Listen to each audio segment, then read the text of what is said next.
여러분 안녕하십니까? 정격시사 정창준입니다. 헌정사상 처음으로 현직 대통령에 대한 체포영장이 집행됐습니다. 고위공직자범죄수사처는 곧장 첫 피의자 조사에 들어갔고 10시간 40분 만에 종료됐는데 윤 대통령은 조사 내내 묵비권을 행사했습니다.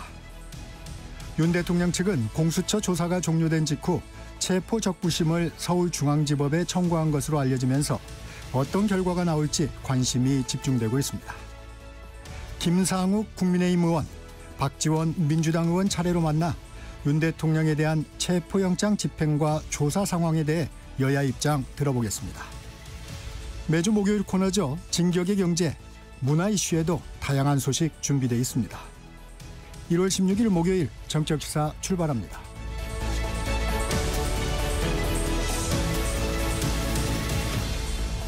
청취율 조사 기간입니다.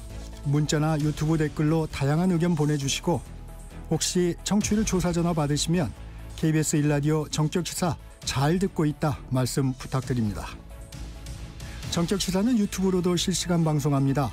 문자 참여는 짧은 문자 50원, 긴 문자 100원이 드는 샵 9730, 콩 어플은 무료입니다.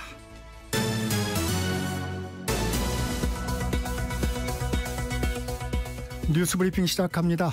한국경제신문 최영찬 기자 나와 있습니다. 안녕하세요. 안녕하십니까.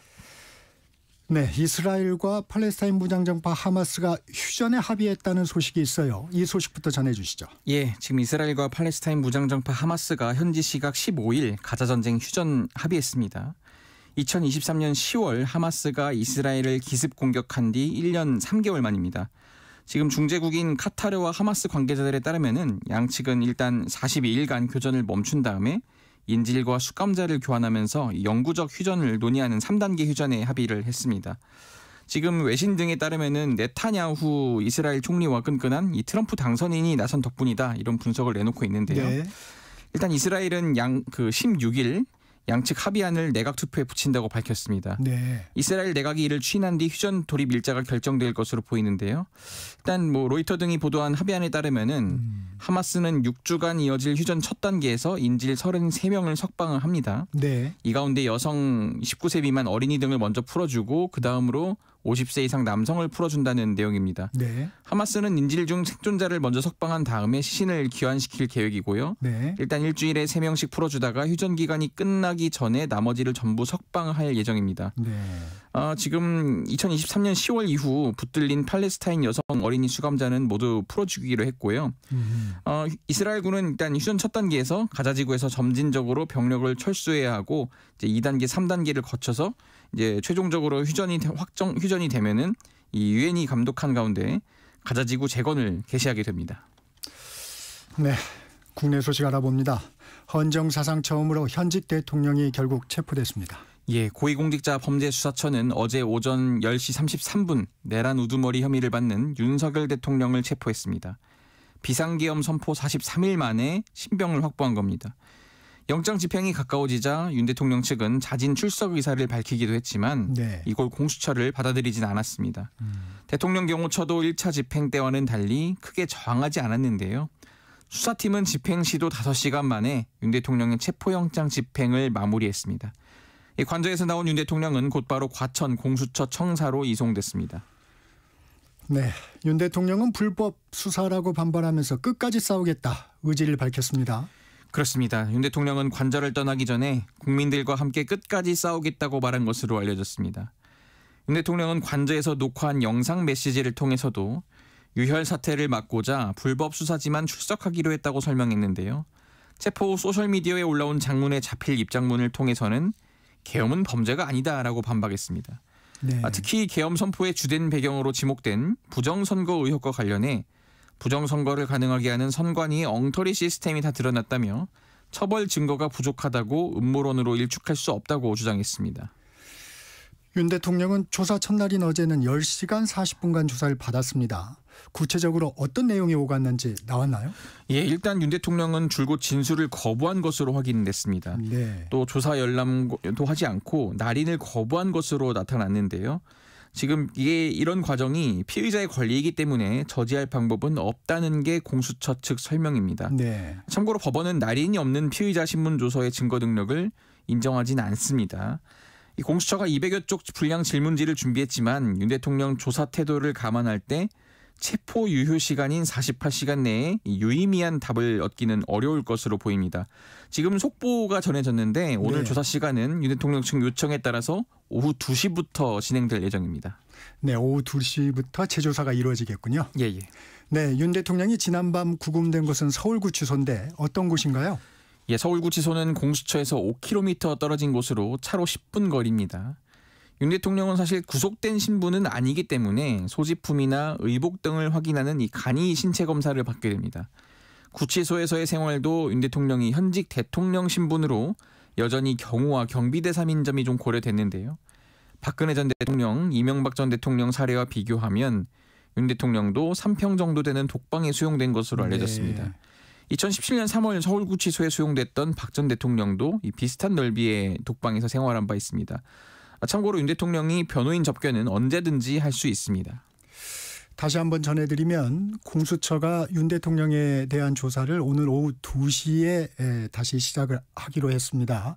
대통령 측의 연기 요청을 수용한 것으로 보입니다. 네, 이어가겠습니다. 윤 대통령 측은 공수처의 불법 체포를 주장하면서 서울중앙지법에 체포 적부 심사를 청구했습니다. 예.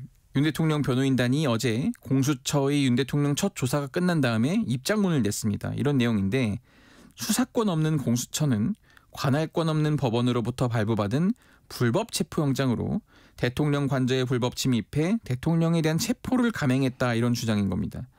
변호인단은 공수처가 기소권이 없고 사건을 이첩받은 이 서울중앙지법은 대응법원인 중앙지법에 기소해야 하기 때문에 네. 이 지금 중앙지법이 전속 관할권을 가진다고 주장했는데요. 공수처가 구속영장 청구를 할 방침인 가운데 서부지법에서 구속 전 피의자 신문을 받는 것을 차단하고 이 체포 여부에 대해서도 다퉈보겠다 이런 전략으로 보입니다. 네. 앞서 서울 서부지법은 공수처의 수사권을 인정해서 윤 대통령에 대한 체포영장을 2번 발부했고요. 윤 대통령 측의 이의 신청도 기각한 바 있습니다. 윤 대통령 측 오늘 예정된 탄핵 심판 두 번째 변론 기일도 미뤄달라고 했군요. 예, 지금 체포영장이 집행돼서 공수처에서 피의자 조사를 받고 있는 점을 좀 고려해달라 이런 취지입니다. 네. 윤 대통령 측은 헌법재판소 심판에 출석하는 것은 당사자로서 보장받아야 하는 일종의 권리인데 당사자가 구금된 상태에서 헌재가 변론을 열면 이 같은 권리를 침해당한다는 이유도 들었습니다. 앞서 윤 대통령은 지난 14일 열린 첫 번째 변론 기일에는 공수처가 체포영장 집행을 시도하고 있어 안전상 우려가 있다면서 불출석했는데요. 네. 지금 헌재는 이제 오늘을 포함해서 21일, 23일, 다음 달 4일 등을 변론 기일로 미리 정한 바 있습니다. 체포 이후에 여야 반응은 상반됐습니다. 국민의힘은 어떤 후속 조치가 있었나요? 예, 국민의힘은 대통령 체포 소식이 전해지자 국격이 무너졌다며 참담한 심정을 드러냈습니다. 공수처가 이제 불법 행위를 하면서까지 체포를 고집한 건 대통령 망신주기라면서 대통령이 체포에 응했다고 불법이 정당화되진 않는다고 강조했습니다. 지금 내란죄 수사권이 없는 공수처가 직무 범위를 넘어섰다면서 오동훈 공수처장 그리고 우종수 경찰청 국가수사본부장을 직권남용 불법 체포 감금 혐의로 검찰에 고발을 했습니다. 그러면서 이재명 민주당 대표도 엄정한 사법 절차에 예외가 될 수 없다면서 선거법 위반 항소심의 신속한 재판을 촉구했습니다. 야권 반응은 어땠습니까? 예, 윤 대통령이 체포되자 헌정 질서와 민주주의 회복의 첫걸음이라면서 이제라도 정의가 살아있다는 걸 확인하게 돼 다행이다 이런 민주당이 평가를 내놨습니다. 윤 대통령은 대한민국을 무법천지로 만든 중대범죄자라며 엄정 수사로 책임을 물으라고 촉구했습니다. 지금 체포와 별개로 내란 혐의 특검법과 관련해 민주당 쪽 야당이 계속 몰아붙이고 있는데요. 네. 민주당은 국민의힘이 자체 특검법안을 발의하면 즉각 협상에 임하겠다는 계획입니다.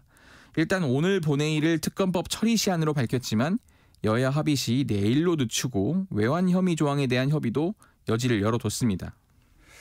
네.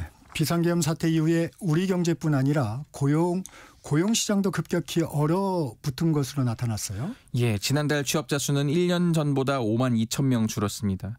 코로나19 한창 위세가 떨치던 2021년 2월 이후 3년 10개월 만에 이제 감소인데요. 네. 건설, 제조, 도소매업 등 이 내수와 직결된 분야에서 취업자 감소 규모가 컸습니다. 실업률은 0.5%포인트 오른 3.8%로 이 12월 기준으로는 4년 만에 최고치입니다. 12월 고용 쇼크로 지난해 연간 취업자 증가 규모는 불과 2주 전 정부가 예측한 17만 명보다도 1만 명 이상 적었습니다. 정부는 단기적으로 최근 유행하는 독감도 고용 불안 요인으로 꼽고 있는데요. 네. 일자리 영향이 큰 건설과 제조업 등의 회복이 지연되면 정부가 낮춰 잡은 올해 일자리 증가 규모 12만 명 달성도 불투명해 보입니다. 걱정입니다. 네, 오늘 여기까지 듣겠습니다. 뉴스 브리핑 최영창 기자였습니다. 감사합니다. 정치시사 듣고 계신 지금 시각 7시 30분입니다.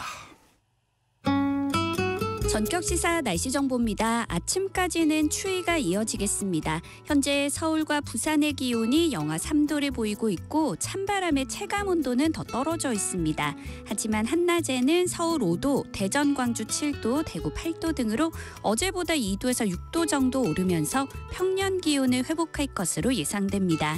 오늘 서쪽 지역에는 눈이 조금 내리겠습니다. 지금 서해안에 눈이 날리는 곳이 있고요. 차차 수도권과 강원 내륙과 산지, 충청과 전북 북부 동부를 중심으로 가끔 비가 오거나 1cm 안팎의 눈이 오는 곳이 있겠습니다. 곳곳에 빙판이 예상되니까요. 주의하시기 바랍니다. 현재 서울의 기온은 영하 3도입니다. 날씨 정보 송소진입니다. 이어서 이 시각 교통 상황을 KBS 교통정보센터 정현정 씨가 전해드립니다. 네, 목요일 출근길입니다. 먼저 경부고속도로 서울 쪽인데요. 남사준이 부근 5차로입니다. 승용차 고장나 있고요.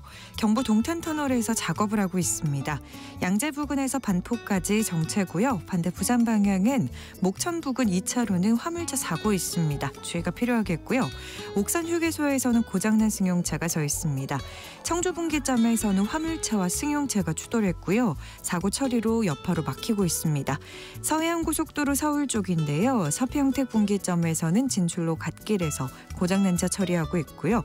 제2경인고속도로 성남 쪽으로 인천 시점 부근 1차로는 승용차 고장나 있습니다. 문학에서 서창 분기점, 안현 분기점에서 광명까지 막힙니다. KBS 교통정보센터에서 정현정입니다.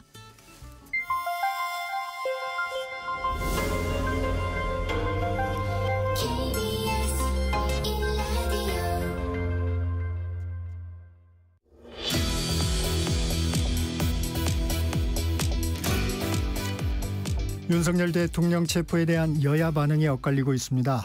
국민의힘 소장파인 김상욱 의원은 이 상황 어떻게 평가하는지 말씀 나눠보겠습니다. 김 의원님 안녕하세요. 네, 반갑습니다. 좋은 아침입니다. KBS 아침에 이렇게 오니까요. 옛날 생각이 나는 것 같습니다. 그래요? 저도 저희 지역인 울산에서 2018년부터 한 3년 정도 아침에 KBS 시사방송 진행을 했었는데 그러셨군요. 그때 생각이 나서 좀 반갑게 왔습니다. 네. 어두운 얘기입니다. 헌정사상 처음으로 대통령에 대한 체포영장이 집행이 됐어요. 네네. 어떻게 보셨습니까? 좀 여러 가지 생각이 들었습니다. 사실 아직 탄핵 과정이 진행 중에 있습니다. 이런 탄핵 과정 우리 사회가 다 같이 무거운 마음으로 좀 견뎌내고 있는 시간이라는 그런 감상인데 그중에 중요한 고비가 한 고비 또 넘어가는구나. 아직 넘어야 될 고비들이 또 고비고비 있을 겁니다. 네. 어쨌든 그중에 한 고비가 천만다행 사람들 크게 다치지 않고 넘어간 것 같습니다. 네. 그 부분에서는 좀 다행스럽게 생각하고요. 동시에 또 여당 의원으로서 국민들께 송구함과 책임감 또 이런 사태가 벌어졌다는 것 자체에 대한 좀 참담한 생각뿐만 아니라 12월 3일 이후에 우리 사회가 좀 많은 갈등 국면에 들어와 있는 것 같습니다. 진영 논리가 다시 또 활개를 치고 또 사회 갈등을 정치인들이 더 자극하면서 그 갈등에서 자신의 정치적 세력을 확장하려고 하는 좀 나쁜 시도도 좀 보이는 것 같습니다. 네. 그런 여러 가지 문제들과 또 경제 위기가 심각해지고 있잖아요. 또 국가 불안정성도 아직 회복되지 못하고 있고 이런 복잡한 생각들 때문에 어제 하루는 좀 무거운 마음으로 좀 많은 것들을 좀 되돌아보는 좀 그런 시간을 좀 가졌었습니다. 네, 국민의힘에서는 국격이 무너졌다. 네네. 불법영장이라며 공수처장 국가수사본부장을 불법 체포와 직권남용 혐의로 검찰에 고발했습니다. 네네. 어떻게 평가하십니까? 저 개인적인 생각으로 이게 그 고발 대상이 된다고는 생각하지는 않습니다. 물론 네. 우리 당에서도 신중하게 많은 고민 끝에 뭐 네. 고발이나 이런 조치에 이른 것으로 알고 있는데 뭐 저 개인적인 생각으로는 형사처벌 대상인 고발 사안은 아닌 것 같고요. 그리고 또 물론 뭐 정당이 당리당략을 위해 그런 부분들이 필요할 수도 있겠지만은 뭐 저 개인적인 생각으로는 정치가 자꾸 사회 갈등을 더 유발하는 형태가 되어서는 안 되는데 갈등을 좀 해소하고 이제는 사회 안정과 또 사회 통합을 좀 생각해야 될 때가 아닌가. 그리고 또 법 집행 기관에 그런 부분들을 좀 존중할 필요도 있지 않나라는 생각을 했습니다. 법치주의라고 하는 것이 사실은 법 집행에 대해서 당사자별로 생각이 다를 수밖에 네, 없어요. 네. 그러면 내 생각이 다르다 하더라도 일단 법원의 판단을 존중하는 것이 그것이 저는 법치라고 알고 있습니다. 법원의 판단이 잘못되었다면 그 법원의 판단도 또다시 법원의 판단을 거쳐서 수정되거나 바뀔 수도 있겠지요. 네. 그때까지는 존중받아야 하는 것이고 그러면 영장 발부 또 그 영장 발부가 잘못되었다는 신청에 대해서 또 법원이 기각 2번의 법원의 판단이 있었으면 그 법원의 판단이 바뀌기 전까지는 그 법원의 판단을 존중하는 것이 우리 사회를 지켜가는 또 법치의 일면이지 않는가 좀 그런 생각 가지고 있습니다. 답변을 하신 것 같기도 한데 네네네.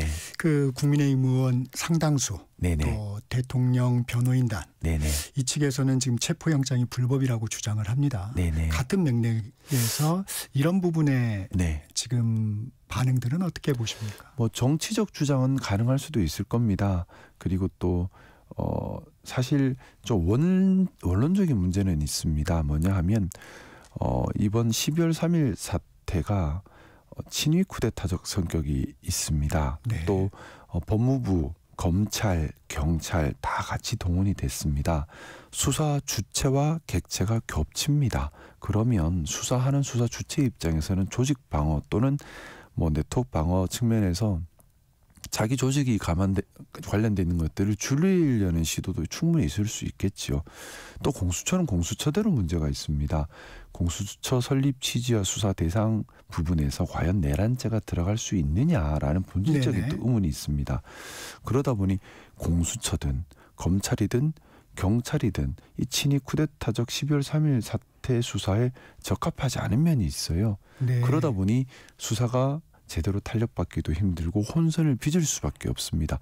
본질적으로 그렇기 때문에 특검이 반드시 필요한 사안이다. 저는 그렇게 보고 있습니다. 하지만 특검이 빨리 특검법이 통과되고 있지 못하다 보니 특검이 없는 상태에서 내란 수사가 급하게 이루어졌고 이미 상당 부분 진행이 돼버렸죠. 네. 그러다 보니 이런 본질적인 의문들이 생길 수밖에 없는 겁니다.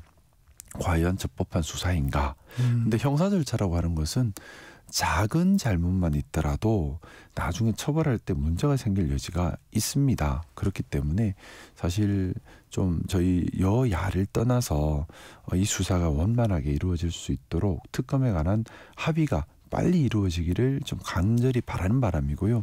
그 합의만 있으면 사실 이런 논쟁이 필요가 없습니다. 근데 그게 없다 보니까 여러 가지 왈가왈부 말들이 있는 것 같습니다. 하지만 다시 한번 말씀 올리지만 뭐 여러 가지 이견이 있을 수는 있습니다. 또 정치적 주장도 있을 수는 있습니다. 하지만 법원에서 법원의 판단이 바뀌기 전까지는 기존에 내려진 법원의 판단을 존중하는 것이 법치이고 그런 면에서는 어제 영장 집행 부분이 뭐 마음에 안 드는 부분이 있다 하더라도 순응할 수밖에 없는 것 그것도 또한 법치라고 생각하고 있습니다. 그리고 이 지금 우리 탄핵 국면에서 제가 정말 좀 드리고 싶은 말씀입니다. 말씀하세요. 어제 참 그 생각을 많이 했습니다. 우리 사회가 진영 논리에 갇힌 사회 갈등이 너무 극단으로 치닫고 있습니다. 서로가 서로 간에 용납하지 못하고 서로가 서로 간에 인정할 수 없고 그런 갈등이 너무 극단으로 치닫고 있는데 우리 정치가 사실 국가와 국민을 위한 거지 않습니까? 그러면 그런 갈등을 해결해 나가야 되는데 도리어 갈등을 자꾸 조정하는 측면들이 너무 많이 부추기고 보여요. 있다. 네, 그걸 또 정치적 이유로 부추기는 부분도 있는 것 같습니다.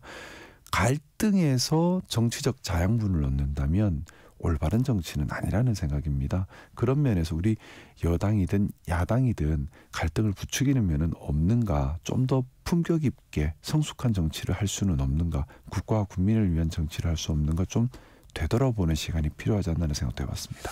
국민들 상당수도 그런 생각을 좀 갖고 계시지 않을까 하는 생각이 드네요. 네, 체포영장 집행 과정도 좀 살펴보겠습니다. 네. 경호처가 당초 예상과는 달리 사실상 정확하지 않았어요. 왜 그랬을 거로 보세요? 일단 경호처 공무원들도 공무원입니다. 아마 혼란은 있었을 겁니다. 어떤 것이 적법한 것인가. 그리고 근데 거기에 대해서 이제 뭐 지난 1차 집행 이후에 시간을 가지면서 본인들이 스스로 판단할 수 있는 시간이 있었을 것이라 믿고요. 쉽지는 않았을 겁니다. 경호처라는 것이 아무래도 충성, 목숨을 바쳐서 누군가를 네. 지키는 자리다 보니까 자부심도 대단하고요. 네, 맞습니다. 그리고 또 무리 속에서 지휘를 따르지 않는다는 건 상당히 어려운 일입니다. 사실 맞습니다. 저도 약간 좀 네. 겪고 있는 비슷한 심정이긴 한데 뭐 전 국민이 같은 생각이라 하더라도 내가 속해 있는 무리가 다른 생각을 가지면 보이는 건 무리가 보이거든요. 그래서 거기서 달리 움직인다는 건 상당히 어려울 거예요. 특히나 위계 질서가 있는 곳에선 더더욱 심하다고 생각합니다. 그래서 경호처 공무원들도 혼선이 있을 수밖에는 없었는데 정말 감사하게도 경호처의 중간 간부들께서 역할을 잘 해주신 것이다 평가합니다. 말단에서는 움직이기 힘들었겠지만 중간 간부들께서 모여서 이건 옳지 않다라는 판단을 하고 협조에 적극 나섰던 것으로 보여지고요. 그러다 보니 좀 무리한 그런 부분들이 많이 좀 제거되지 않았나는 생각이고 경호처 중간 간부들 정말 현명한 판단을 해주신 것 같고 깊이 감사하는 마음입니다. 사람 다치지 않게 도와주셔서 너무 고맙습니다. 불상사가 없었던 부분. 네, 윤 대통령이 체포영장을 제시하니까 알겠다, 가자. 네네. 뭐 이렇게 했다는 전언도 있습니다. 예. 윤 대통령이 순순히 응하기로 한 이유는 뭐라고 보세요? 어쩔 수 없지 않았나 생각이 듭니다. 경호처에서 더 이상 방어를 하지 않는 상황에서는 뭐 두 가지 길밖에는 없지요. 이제 강제로 구인당하거나 좀 더 안 좋은 모습으로 또는 최소한의 이제 뭐 좀 협조적으로 가는 모습이 나오거나 뭐 더 이상의 선택지가 없는 상황이었다고 생각하고요.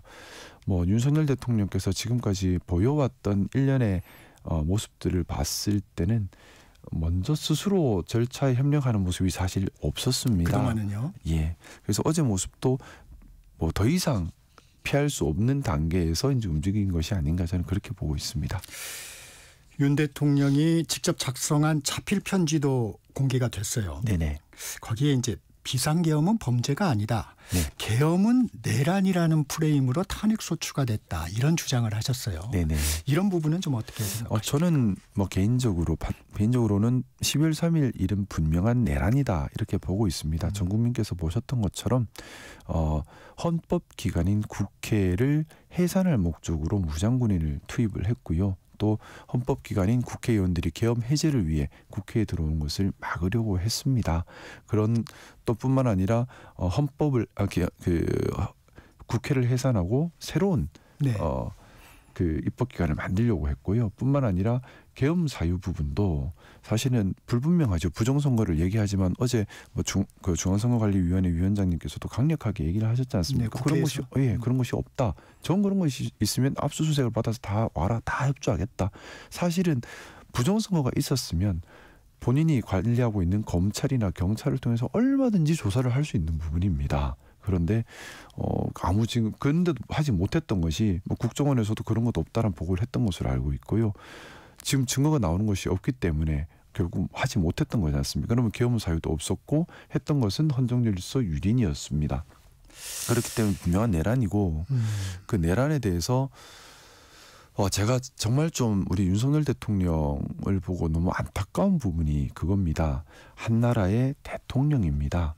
그러면 대통령으로서 가장 중요하게 생각해야 되는 것은 국가의 존립과 헌정 질서를 지키는 것도 국민을 지키는 것입니다. 그런데 일단 12월 3일 날 국민들에게 무력을 행사하려고 했고 헌정 질서를 유린하려고 했습니다. 나아가서 이 이후에 있었던 모습들이 너무 안타깝습니다. 본인을 지키기 위해서 사회 갈등을 자꾸 조장하고 있습니다. 본인을 지키기 위해서 극우주의자나 아니면 강성 지지자들에게 나서서 해결해달라고 하고 있어요. 지금까지 윤석열 대통령이 주장했던 대다수의 내용들을 보면 법리적인 주장은 많이 없습니다. 설득력 있는 법리적 주장은 없고 대부분은 정치적 해결을 도모하고 있습니다. 네. 본인을 지지하는 사람들이 뭉쳐서 정치적으로 세력화돼서 이것으로 행동에 나서서 자기를 구해달라는 취지의 얘기를 하고 있고 어제 자필 편지도 내용을 보면 결국 그런 취지로 읽혔습니다. 또 여기에 호응해서 많은 강성 지지자들이 거리로 나왔고요. 그로 인해서 우리 사회가 지금 너무 큰 갈등 국면에 빠져들고 있지 않은가 우려가 있고 이런 부분에 대해서 대통령으로서 사실 12월 3일 잘못한 것도 잘못한 거지만 이 이후에도 보다 품위 있게 품격 있게 또 국가의 안정성을 지키면서 법적인 대응을 하면 될 문제인데 이것을 자꾸 정치적 대응으로 하면서 사회 갈등을 키우는 부분이 너무나 안타깝습니다. 이 부분도 여쭤볼 수밖에 없는데 국민의힘 소속 의원 30여 명이 어제 네네. 관제 앞에 집결을 했어요. 어떤 네. 생각이 드십니까? 일단 저와는 생각이 다른 네. 부분이 좀 있기 때문에요. 그 공수처장께서도 국회에서 그렇게 답변을 하셨습니다. 국회의원이라 하더라도 정당한 공무집행을 방해하면 현행범 체포가 가능하다는 네. 말씀을 하셨는데 가서 정치적인 견해 또는 그 입장을 얘기는 충분히 할 수 있다고 생각을 합니다. 하지만 그것이 공무집행 방해의 점까지 이르지는 않아야 하고 다행히 어제는 그 정도까지는 이르지는 않은 것 같아요. 그리고 또 하나는 우리 정치가 물론 대립할 수밖에 없고 의견은 다를 수도 있겠지만은 그것이 불필요한 사회 갈등 조장으로까지 나아가서는 안 되고 선전선동에 이르러서도 안 된다는 생각입니다. 어제의 영장 집행은 말씀드렸던 것처럼 법치주의 실현의 측면에 있는 부분입니다. 그런데 이걸 불법 영장이다라고 단언하고 하는 것은 법치주의를 지켜가는 입장에서는 다시 한번 좀 생각해 봐야 되잖아. 특히 우리는 보수정당이지 않습니까? 네. 보수정당은 중요한 것이 헌정질서를 지키고 법치주의를 지키고 또한 보수의 품위와 품격을 지켜가는 것이라고 생각합니다. 그런 면에서는 제가 너무나 존경하는 선배 정치인들이지만 아쉬운 부분이 분명히 있었습니다. 이제 조금 예상할 수 있는 부분은 어떤 부분이 있을까도 좀 살펴보겠습니다. 네네네. 윤석열 대통령 네. 당초 공언한 대로 묵비권을 행사했습니다. 네네. 어제 조사에서 공수처는 구속영장을 청구하겠죠? 무조건 청구한다고 봅니다. 다시 풀어줄 수는 없는 사안이니까요. 하지만 말씀 올렸던 것처럼 이 특검법으로 정리되기 전까지는 계속해서 논란은 있을 것 같습니다. 영장 발부될 것으로 보세요? 저는 영장 발부의 장애 사유라면 공수처의 수사권이 있는가에 대해서 법원에서 한 번 더 판단을 할 수밖에 없을 텐데요. 기존에 2번 정도 법원에서 이걸 할 수 있다라는 취지로 법원에서 판단이 있었습니다만 그 부분 한 번 더 판단하는 부분이 있을 것이고 그 외에는 논란은 없다고 보고 있습니다. 왜냐하면 중대한 범죄이고 그 범죄의 입증은 이미 완벽히 되었습니다. 관련자들 구속 기소까지 된 상태고요. 그래서 범죄 입증도 되었고 그럼에도 불구하고 본인은 범행을 부인하고 있습니다. 또 증거인멸의 우려도 있는 상태고요. 그래서 영장 발부 사유는 충분하다고 보고 있습니다. 윤 대통령 측 체포적부심을 네. 공수처 관할인 서울중앙지법에 청구했습니다. 네네. 어떤 의도로 보세요? 마찬가지로 2가지 이유가 있지 않을까 생각합니다. 특검법이 발효되기 전이기 때문에 지금 말씀 올렸던 것처럼 검찰에서 하는 것이 적절하지도 않고 경찰에서 하는 것도 적절하지 않은데 공수처는 과연 수사권이 있는가에 대한 논란이 계속 있습니다. 그러다 보니 이 수사권 논란 때문에 법적으로 판단을 받으려는 취지가 있을 것이고요. 또 하나는 이제 어제 윤석열 대통령께서 수사에 적극 협조를 하지 않고 묵비권을 행사한 것으로 알고 있는데요. 계속해서 이렇게 저항하는 이미지를 내면서 정치적 메시지를 본인 강성 지지자들에게 계속해서 뭉쳐서 정치적 저항을 해줄 것을 요청하는 그런 부분이 아닌가라는 생각도 가지고 있습니다. 서울중앙지법인데 체포적부심에서 대통령 측이 원하는 결과가 나오리라고 생각하지는 않으시는군요. 저는 그럴 가능성은 크지 않다고 봅니다. 이미 법원에서 2번의 판단이 있었고요. 그렇기 때문에 판사님들께서는 오로지 법리에 근거해서 판단하실 것으로 보고 있습니다. 당내 문제도 좀 여쭤보겠습니다. 예. 어제 비상의총 열렸죠? 네네. 분위기는 좀 어땠습니까? 아무래도 침울할 수밖에는 없죠. 여당으로서의 책임감도 분명히 있고요. 또 그동안 주장해왔던 이런 부분들이 관철되지 않고 당내에서 위기감도 클 수밖에 없고 그래서 다소 침울한 분위기였습니다. 이런 말씀을 하신 걸로 전해졌어요. 제가 당에 남아있는 것만으로도 제 역할이 크다. 네. 계속 정통 보수의 목소리를 내야지만 당이 우경화하는 것을 막을 수 있다. 네. 지금 당이 약간 우경화를 강화하는 행보로 보세요? 뭐 대다수 국민들께서 그렇게 느끼고 계시지 않을까 생각합니다. 네. 저 혼자만의 생각은 아닌 것 같고요. 그리고 이 우경화에 대해서 우리가 저는 그렇게 생각합니다. 건강한 보수가 이 땅에 정말 필요합니다. 왜냐하면 건강한 보수는 일종의 저는 크게 두 가지 역할을 한다고 봅니다. 하나는 보수와 진보가 서로 견제 균형을 하면서 사회 발전을 독려하고 사회 안정을 추구하는 측면이 있고요. 네. 또 하나는 극우의 등장을 방어하는 방파제 역할을 합니다. 우리나라뿐만 아니라 서구 사회에서도 극우 정당이 많이 득세를 하고 배타적이고 폭력적이고 전체주의적 성향을 띠기도 합니다. 특히 젊은 서구 사회는 젊은 세대에서 극우화 경향을 좀 많이 띠고 있죠. 우리 사회도 지금 그런 부분이 있습니다. 뭐냐 하면 극우주의 성향을 가진 분들 하면 소위 말해서 연세 많으신 분들만 생각하는데 안 그렇습니다. 20대 30대에도 지금 극우적 성향이 많이 빠른 속도로 확산하고 있습니다. 자, 그러면 우리가 건강한 보수가 보수와 극우는 다르다라고 정확하게 개념 정리를 하면서 극우를 멀리하고 보수의 개념을 강화하면서 사회를 방어해줘야 되는 그런 역할을 반드시 수행해야 합니다. 그런데 지금까지 우리 당의 모습은 조금이라도 지지세를 확장할 목적으로 극우까지도 적극 포용하는 모습이었습니다. 뭐 예를 들어 정광훈 목사나 자통당도 안으려고 했고요. 또 뭐 이제 젊은 극우 유튜버들도 우리 당으로 안으려고 했고요. 그 결과 백골단이라는 말도 안 되는 시대착오적인 그리고 용납할 수 없는 그런 현상까지 벌어지는 겁니다. 결국 지금 저는 우리 정통 보수당이 뿌리는 김영삼 전 대통령께서 민주화 운동을 하는 것에 있다고 생각을 합니다. 왜냐하면 자유민주주의, 민주주의 사회의 보수 정당이기 때문에 보수의 가치를 추구하고 그 전제는 민주주의여야 합니다. 그런데 이제 극우 정당들은 그렇지는 않죠. 극우주의자들은 그렇지 않죠. 본인들이 추구하는 뭐 전체주의적이고 극우는 일단 적을 만듭니다. 적을 규정하고 이 적을 방어하기 위해선 수단 방법 가리지 않아야 된다는 생각들을 좀 가지고 배타적이고 권위적이고 전체주의적인 성향을 띌 수밖에는 없습니다. 근데 이런 극우를 우리가 적절히 방어해내지 못한다면 시간이 갈수록 사회에 큰 위협이 될 수 있다는 생각 가지고 있고요.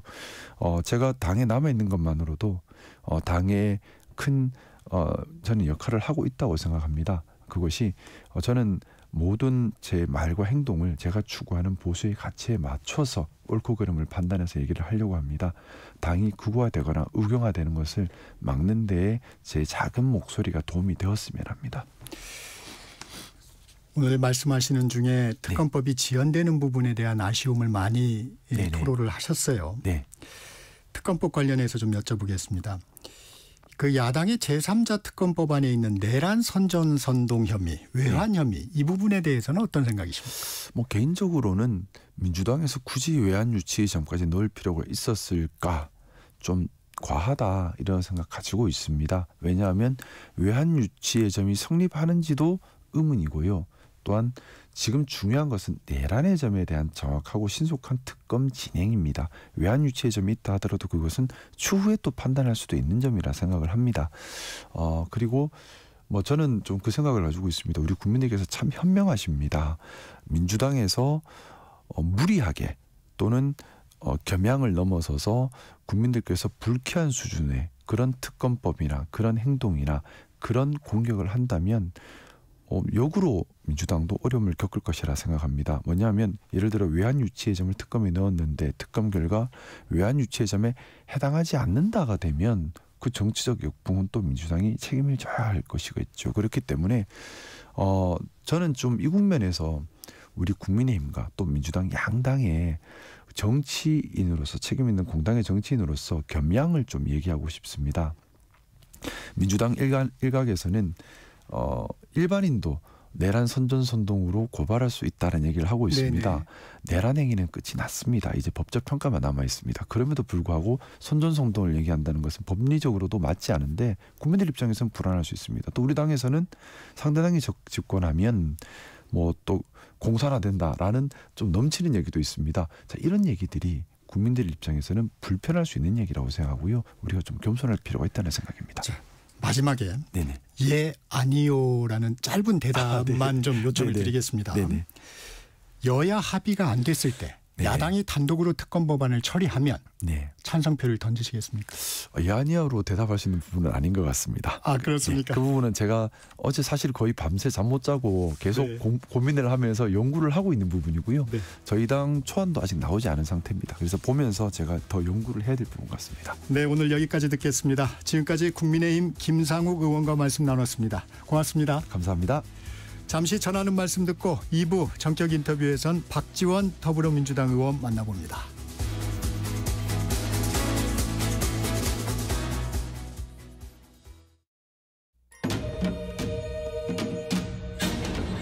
광복 80년 KBS 라디오 캠페인 밸류업 대한민국. 안녕하세요. 저는 한글학회 회장 김주원입니다. 광복 80도를 맞이하여서 큰 사전 원고라는 것이 2020년에 보물로 지정이 되었는데 이제 그 큰 사전 원고를 유네스코 세계 기록유산에 올리기 위해서 준비 작업을 하고 있습니다. 그 요즘 한류가 굉장히 유행하기 때문에 그것과 발맞추어서 세계인이 함께 쓰는 한글이라는 주제의 국제 공모전을 열 생각입니다. 한글 큰 잔치 2025라고 해서 전 세계의 한글을 배우는 사람들이 자기가 한글로 자기 언어를 적어서 유튜브로 만들어서 공모하는 그런 일인데 그 올해 한번 해보려고 합니다. 한글이 단순히 한국어만 적는 글자가 아니라 이제는 앞으로 전 세계의 여러 언어들, 특히 사라져가는 언어랄까 이런 언어들을 표기를 하고 그렇게 함으로써 보존하고 앞으로 그 인류의 문명을 지킬 수 있는 그런 역할도 할 수 있다고 보거든요. 그 한글이 나아갈 길은 무궁무진하다. 한글의 가치에 대해서는 우리 국민 모두가 잘 이해를 하고 있습니다.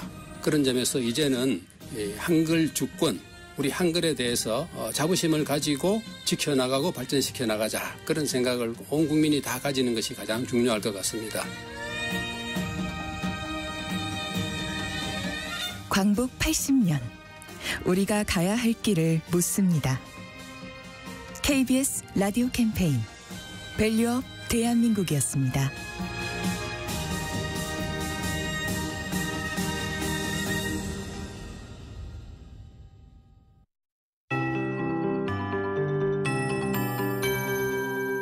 KBS 58분 날씨. 아침까지는 추위가 이어지겠습니다. 현재 경기 북동부와 강원 내륙, 경북 북부 산지에 한파주의보가 발효 중인 가운데 경북 청송의 기온이 영하 11.1도까지 떨어져 있고요. 서울과 부산의 현재 기온은 영하 3도입니다. 찬바람이 강하게 불어서 체감온도는 더욱 낮은 상태입니다. 하지만 한낮에는 서울 5도, 강릉, 대전, 광주 7도, 대구 8도, 제주 9도 등으로 어제보다 2도에서 6도 정도 오르면서 평년 기온을 회복할 것으로 예상됩니다.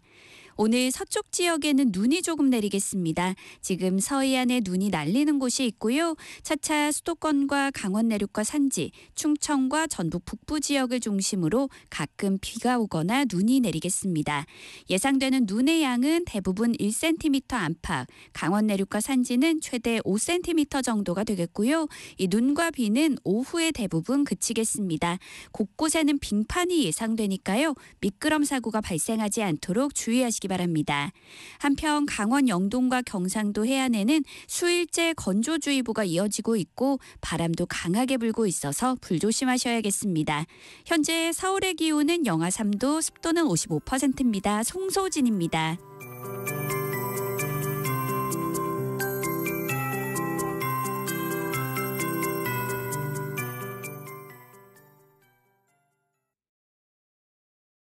정성을 다하는 국민의 방송 KBS가 8시를 알려드립니다. AM 711kHz, FM 97.3MHz, KBS 1라디오입니다. HLKA.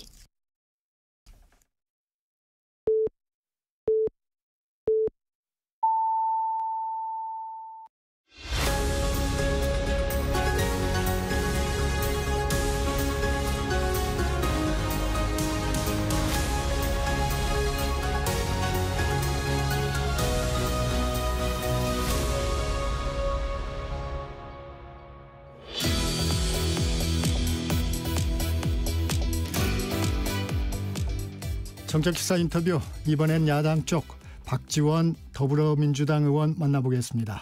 안녕하십니까 의원님? 네, 안녕하세요. 속이 시원합니다.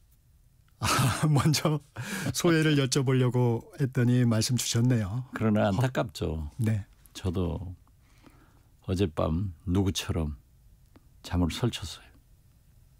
2시 반쯤 잤다가 5시에 일어났습니다. 아, 그러셨습니까? 그러나 위대한 우리 국민의 승리 아니에요. 역시 대한민국은 위대하다 하는 것을 전 세계 만방에 자랑스럽게 해냈잖아요. 여당은 국격이 떨어졌다고 하는데 의원님은 국격을 떨친 것은 누구죠? 자, 불법의 불법이다. 불법을 한 게 누구죠? 비상계엄을 한 게 누구죠? 이걸 반성하지 않고 아직도 이것을 정당화와 합법화하려고 하면은 국민과 역사가 전 세계가 용서할 것 같아요? 어제 윤석열 체포되니까 미국 백악관 NSC 네. 코멘트 보세요. 네. 보수는 본래 미국과 궤를 같이 하는 거예요. 그런데 왜 그렇게 말하죠? 이걸 우리가 부끄럽게 생각하고 도대체 어제는 또 34명 가 있더라고요. 국민의힘 의원들 그렇죠. 단지 앞에. 거기를 가는 것보다는 국민을 향해서 석고대전을 해야 돼요. 나는 KBS 9시 뉴스에 34명의 사진을 다 한번 보도했으면 시청률 엄청나게 오를 거예요. 이게 말이 되는 짓이에요? 아니, 더욱 보세요. 윤석열. 계엄이 어떻게 2시간 만에 이걸 어떻게 계엄이라고 보느냐.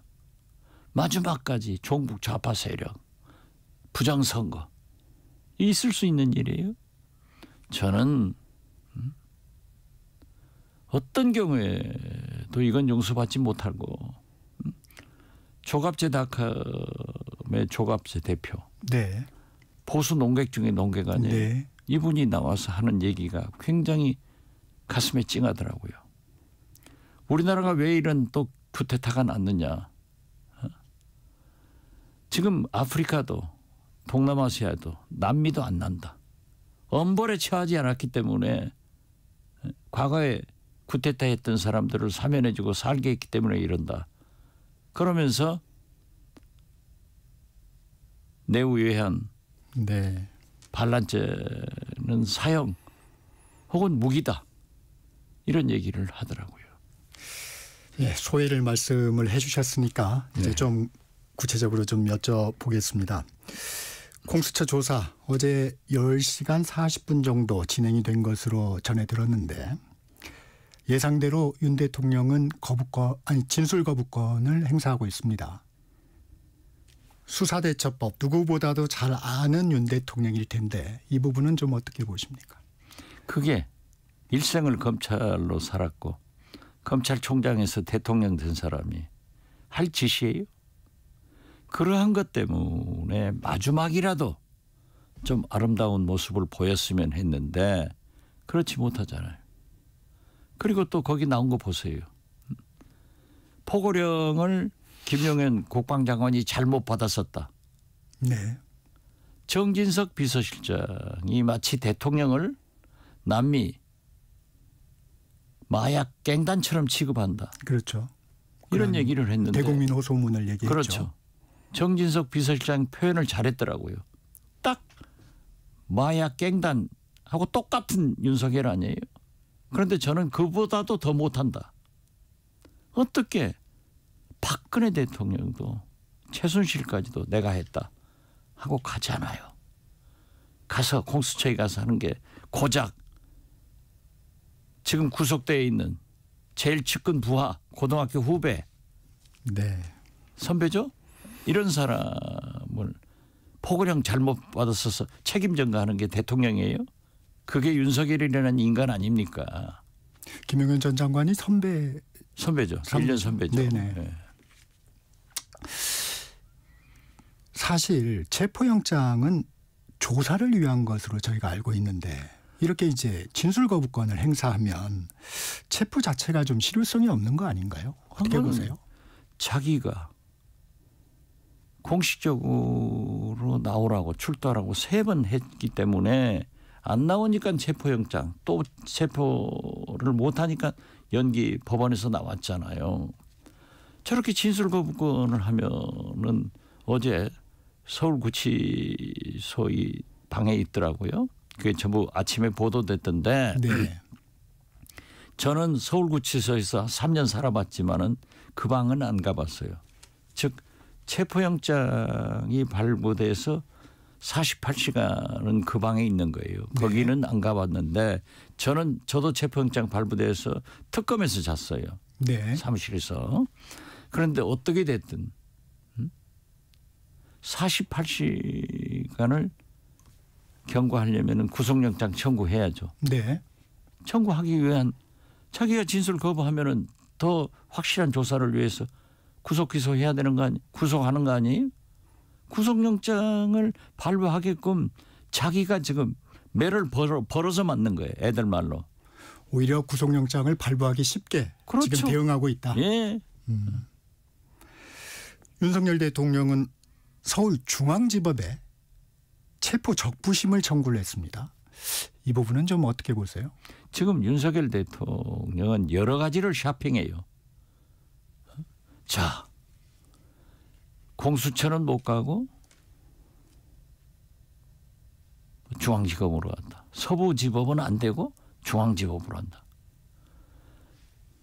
용산은 관할이 서부지법이에요. 주소지는 그렇죠. 그렇죠. 공수처 관할은 서울중앙지검이 기소하게 돼 있고 네. 공수처에서 선택권을 가진 거예요. 네. 자기도 선택권을 가지고 검찰에서 하는 것 아닙니까? 그걸 핑계를 달아서 뭐든지 안 하겠다. 그렇기 때문에 저는 줄기차게 법사위나 네. 방송에 나와서 특검을 주장한 거예요. 윤 대통령 체포 적부심 결과에서 기대하는 효과는 얻지 못할 것으로 보시는 건가요? 그 얻어서는 안 되죠.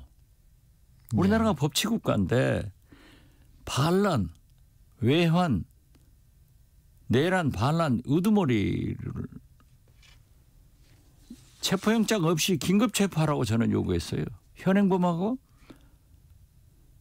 반란, 내란, 외환, 우두머리들은 체포하게 돼 있는 거예요. 그렇군요. 이제 결과가 체포적 부심도 곧 나올 테니까 지켜봐야 할 것 같습니다. 이제 체포영장 집행 관련해서 의원님 좀 여쭙겠습니다. 윤 대통령의 영상 메시지 보셨죠? 휴대폰으로 찍은 것 같던데. 그걸 보다가요. 네. 종북 좌파 세력을 척결하고 어쩌고 뭐 불법이고 어쩌고 해서 제가 SNS 네. 샤랍 입 닥쳐 딱 2마디 적어놨어요. 네. 샤랍 2자. 그랬더니 보도가 많이 됐더라고요. 네. 어떻게 저런 무식하고 염치 없는 사람이 있어요. 최소한 양심을 가져야지. 그래 딱 저게 진짜 정진석 비서실장이 말 잘했구나. 남이 마약 갱단보다 못한 사람이다. 이렇게 생각했어요. 그런 인간을 우리가 2년 8개월이나 국가원수로 대통령으로 모시고 살았던 우리 국민이 얼마나 불행한 국민이었어요. 윤 대통령 측의 석동현 변호사는 젊은 경호처 직원들의 의지가 결연해서 불상사가 우려됐다.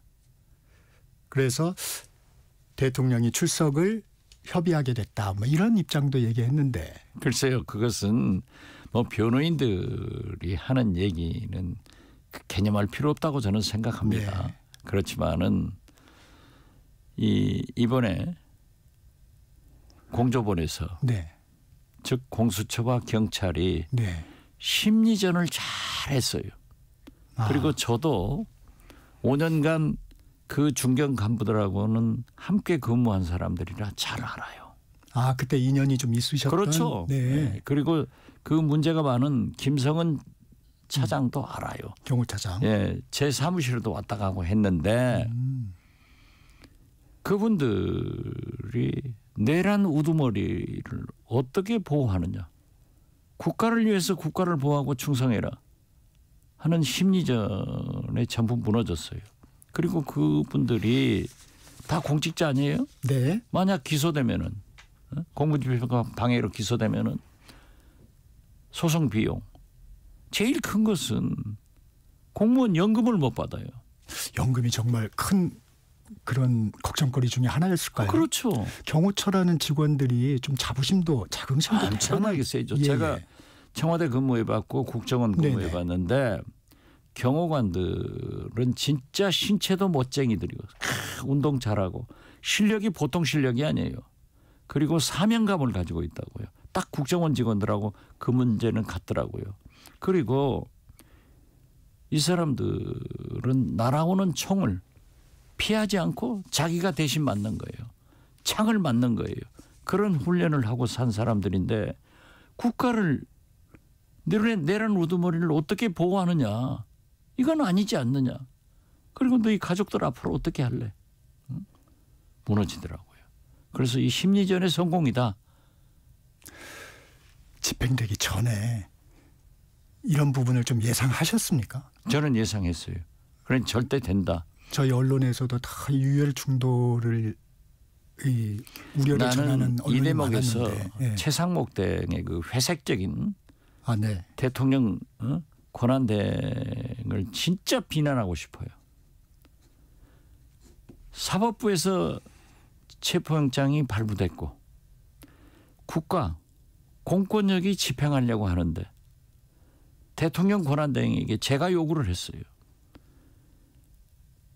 공수처장은 이제 나중에 됐지만은 차장, 본부장, 가족부장 이 세 사람을 직무 배제를 하든지 인사조치를 해라. 이것이 공권력을 세우는 길이다. 라고 했는데 끝까지 앵무새처럼 한 말이 뭐예요? 불상사가 있어서는 안 된다. 불상사 없어서. 거의 대통령 직무대행이 할 일이에요?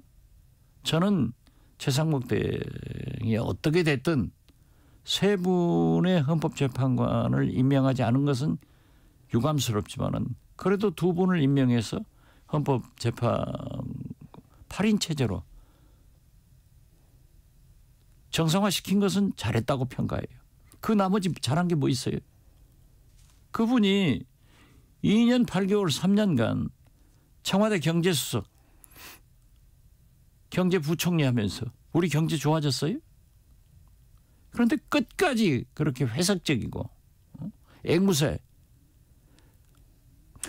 최상목 권한대행도 이제 고민의 깊이를 좀 알 수 있는 게 이런 얘기를 했지 않습니까? 이제 현행 법 체계에서는 공수처와 그 경호처의 갈등을 출구를 찾기가 어렵다. 그런 얘기를 좀 했는데. 그거 대통령 권한대행이 할 얘기예요? 지금 대한민국 대통령은 최상목이에요. 그리고 경호처는 자기 관할이에요. 직속기관이에요. 공수처는 법원에서 영장을 받아가지고 경찰과 함께 공조본을 구성해서 공권력을 집행하는데 대통령 권한대행이 경찰한테 경호처 협력해라 이따위 전화를 하는가 하면은 그게 말이 돼요? 저는 이분이 진짜 앞으로 대행으로서 제대로 하려는지. 윤석열 체포가 민생입니다. 그분이 가장 강조하는 게 경제 문제 아니에요? 그렇죠. 그럼 윤석열 저렇게 놔두고 경제가 될 것 같아요? 저는 우리 국민은 우리 민족은 흥이 나면은 신바람 나게 일을 해요. 그래서 저는 최소한 윤석열이 체포됐기 때문에 구속 기소하고 그건 재판에다 맡기자 이거죠. 지금 헌재가 완전체로 심리를 진행하면은 민생 경제도 좋고 골목 상권도 살고 심지어 대기업까지도 사업 계획을 세워가는 그런 신나는 계기를 만들어 줄 거예요. 대행이 좀 잘해야지. 다행히 불상사가 없이 끝났지만 최상목 권한대행이 분명히 좀 선을 그어줬어야겠다. 그렇죠. 그런 당연하죠. 생각을 하시는 거군요. 네. 그럼 앞으로 대통령 권한대행으로서 무슨 얘기를 했을 때 우리가 안 따르면 어떻게 할 거예요? 얘기도 좀 여쭙겠습니다. 공수처와 윤 대통령 측 간에 수사권 논란도 있었고 영장 논란도 있었고 윤 대통령은 앞서도 잠깐 언급해 주셨지만 불법의 불법 뭐 이런 표현을 썼습니다. 어떻게 논평하시겠어요? 그건 제가 처음부터 지적했습니다. 네. 윤석열 김건희는 무속 세계에서 살고 있기 때문에 일부 무속인들이 내년부터 운이 좋아진다. 천공도 100일만 참아라. 그렇기 때문에 음력설 지나면은 무속에서는 음력설로 기준하잖아요. 네. 자기들은 풀린다. 이 무속과 또 하나는 헌법재판소가 6인 체제 아니었어요? 네. 이 중에 두 분이 4월 18일 임기가 끝나요. 네. 문재인 문영배, 대통령. 이미선 재판관. 네. 이분들이 끝나기 때문에 그때까지만 버티게 하면은 헌재가 2명으로 2명이 나가면 4명 체제로 무기력 아무것도 못한다. 그러니까 심판을 못한다. 이걸 계산해서 버티게 한 거예요. 이걸 믿고 권성동, 권영세, 나경원, 윤상현 저런 아류들이 난리를 친 거예요. 그렇지만은 저는 이 대목에서는 최상목 대행이 처음부터 저랑 협상을 했습니다. 3명을 다 하지 않고 1대1 2명 하겠다고 해서 마지막까지 설득을 했지만 안 됐어요. 그러나 2명 해준 것을 높이 평가해요. 8인 체제가 됐단 말이에요. 네. 그리고 우원식 국회의장이 마은혁 후보자에 대해서는 가처분 신청, 권한쟁의 심판을 했기 때문에 22일인가 나올 거예요. 이건 안 되는 거예요. 그렇기 때문에 체포에 응하고 이제 견딜 수 없다. 저는 처음부터 윤석열은 도관에 든 쥐다. 도관에 쥐가 떨어졌으면요. 밑에 있는 곡식은 먹어도 절대 못 나옵니다. 거기서 잡히잖아요. 그래서 저는 그러한 것을 믿고 무속을 믿고 국가 헌법기관을 무능화시키려고 하는 그런 대통령 거듭 말씀드리지만 정진석 비서실장이 잘 봤어요. 남미 마약 깽단보다도 못한 대통령이 되는 짓이에요. 이걸 또 따라다니는 어제도 34명의 국민의힘 국회의원. 저는 그래서요. 대통령 윤석열의 힘 당과 국민의힘 당은 곧 분당될 것이다. 그렇게 보고 그것이 네. 이 나라 민주주의와 건전한 대한민국을 위해서 차라리 좋은 일이다. 그렇게 봐요. 그 국민의힘 의원들 지금 지적을 해주셨지만 대통령 지키기는 아니다. 헌법 질서를 그리고 법 체계를 죄송합니다. 바로잡기 위한 것이다. 이렇게 얘기를 하고 있어요. 아니 그것은 그들이 사랑하는 검찰에서도 김용현 등 모든 사람 구속하면서 내란의 우두머리로 적시했잖아요. 그리고 전 세계가 5,200만 우리 국민들이 그렇게 보는데 그게 아니라 하면은 그분들이 문제가 있는 것 아니에요? 대통령 지키기다. 대통령 맹충을 하는 거죠. 맹목적 충성을 해서 나라를 43일간 마비시킨 거예요. 윤석열 책임도 있지만은 바로 그분들은 내란 동조 세력이고 내란 옹호 세력이다. 형사적 책임이 있을는지 없을는지는 모르지만은 저는 역사적 국민적 심판이 있다. 그렇게 봅니다. 그러면 이 부분도 좀 한번 여쭤보겠습니다. 최근에 여당 지지율을 좀 회복하고 있잖아요. 네. 이 부분은 박 의원님은 어떻게 보고 계세요? 지금 그 부분은 우리는 당면한 목표가 윤석열 체포 헌재 인용이었습니다. 네. 지금은 윤석열 구속 재판 헌재 인용이에요. 그러나 우리 국민들은 이미 윤석열은 구속되고 징역 가고 헌재는 인용된다. 여기까지 예단을 하고 계셔요. 그래서 지금 2달 헌재 판결로부터 2달 내에 하게 돼 있는 대통령 선거에 가 있기 때문에 네.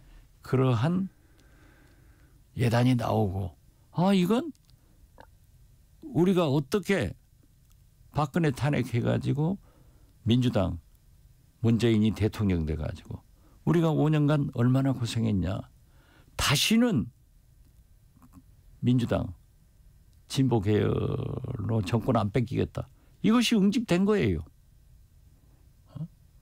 이것이 그리고 보수층의 집 그렇죠. 네. 또 우리 진보 세력에는 물론 보수에도 강경 태극기 부대가 있듯이 네. 민주당 우리 진영에도 강경 세력들이 있어요. 우리 강경 세력들은 192석이나 국회의원 만들어주니까 윤석열 하나 못 잡아놓고 특검 하나 못하고 김건희는 뭐냐? 오늘부터 비난 쏟아질 거예요.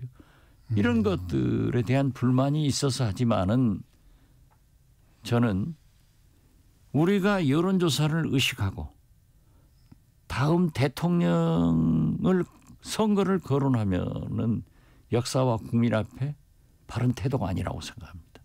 그래서 저는 일시적인 그러한 보수 세력들이 정권을 뺏기지 않겠다고 하는 응집은 돼 있어요. 네. 그렇지만 저는 그 문제는 빠져들지 말고 개념할 필요 없다. 그렇게 봅니다. 그래서 박 의원님도 강조하셨지만 이재명 대표도 이제 민생 경제에 집중할 때다. 뭐 이런 얘기. 그래서 저는 하셨어요. 그랬어요. 네. 탄탄생생. 탄핵은 탄핵이고 민생은 민생이다. 지금 민생으로 가자. 그래서 어제도 우리 해남군 명예관 군수가 쌀값 보전 정책을 성공적으로 했어요. 네. 그렇기 때문에 이재명 대표가 다 초청해가지고 국회에서 대대적으로 발표를 해가지고 쌀값 대책을 해남 명예관 군수식으로 해결하자라고 준비했다가 어제 이제 그런 일이 있어서 큰 일이 있으니까 좌담회만 하고 다음 주에 하기로 했습니다. 민생으로 가는 거예요.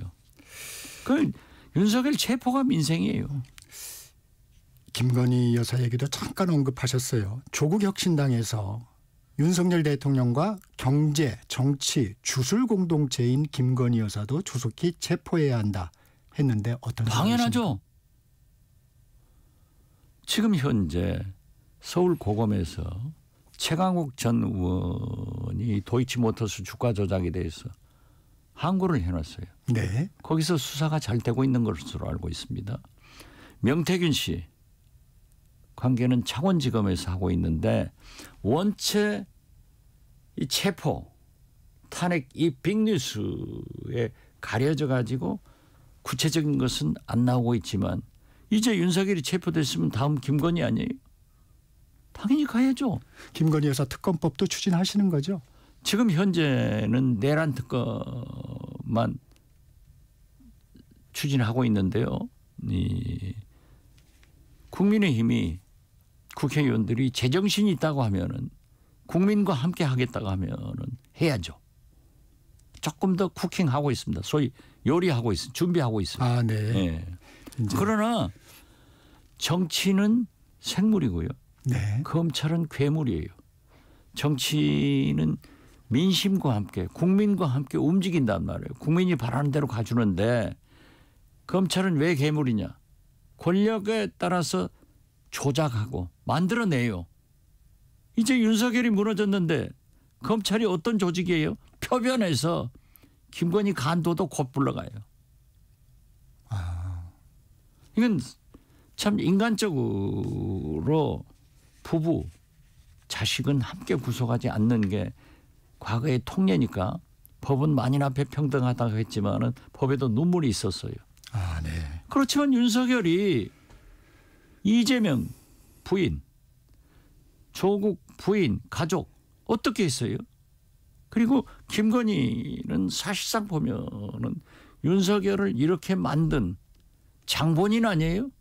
더 많은 비리가 있잖아요. 윤석열은 이러한 뭐 부동산 투자에서 뭐 주가 조작에서 이런 건 없잖아요. 네네.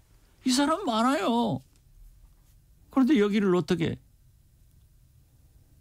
자기도 준비하고 있을 거예요. 의원님, 이 정치 현안도 좀 여쭤보겠습니다. 네. 내란 특검법 여야 합의 가능합니까? 지금 국민의힘에서 자기들도 대안 내겠다. 오늘 내겠다고 하더라고요. 오늘 내겠다 했죠. 낼 게 없어요. 왜냐하면은 특검의 추천권을 제3자 특검으로 해달라. 위헌적 요소가 있다. 대법원장으로 했잖아요.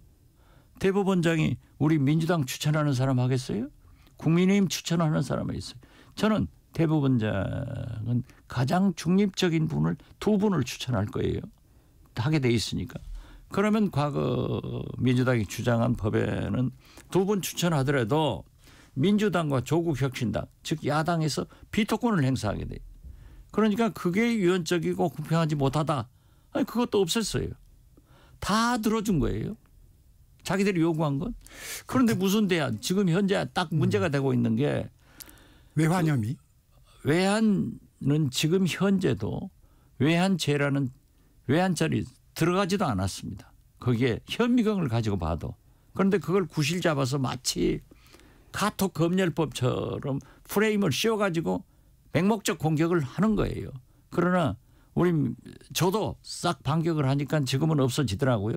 그건 문제가 아니에요. 자, 예를 들면은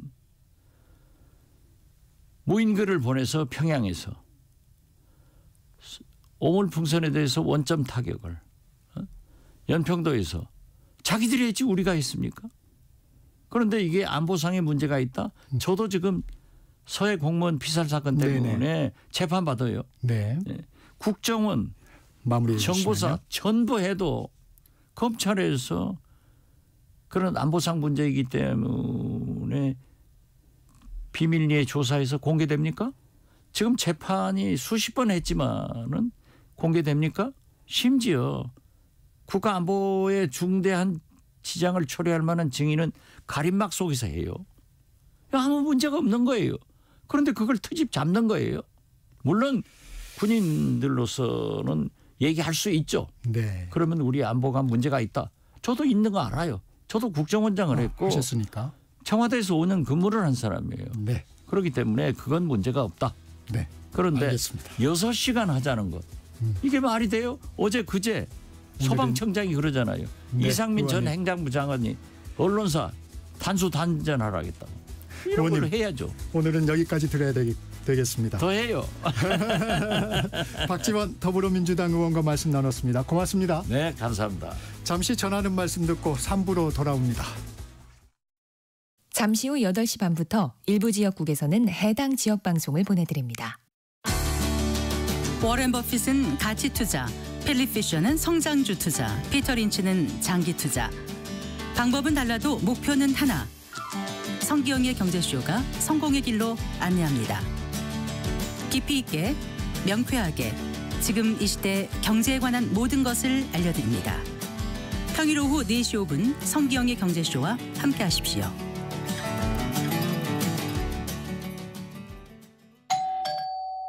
편지 왔습니다. 퇴근길 지친 당신에게 힘이 되는 뉴스를 전해드립니다. 매일 저녁 5시 5분 당신과 함께 읽는 세상 이야기 KBS 1라디오 뉴스레터 K. 지금 시각은 8시 30분입니다. KBS